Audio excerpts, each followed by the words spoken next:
పూర్వము సరస్వతీ నదీ తీరంలో దీపధూప నైవేద్యాలు లేక శిథిలమైపోయిన ఒక విష్ణు ఆలయం ఉండేది. ఎప్పటిది కథ? సరస్వతీ నది బహిర్వాహినిగా ప్రవహించే కాలం నాటిది. ఇప్పుడు సరస్వతీ నది అంతర్వాహిని, అది బయటికి కనిపించదు. గంగా, యమున, సరస్వతులు మూడు ప్రయాగలో కలుస్తాయని చెప్తారు.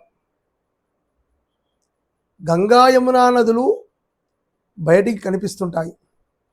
ఈ సరస్వతీ నది అంతర్వాహిని అంటారు. అంటే కనిపించకుండా ప్రవహించేది. సరస్వతి అంతర్వాహినే కదా. మానవుని మేధస్థం, మానవుని హృదయస్థంలో ఉండేదే సరస్వతి.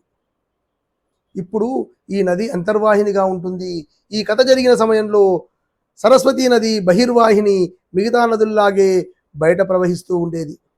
అప్పటి కథ ఎన్ని యుగాల పూర్వం కథనో.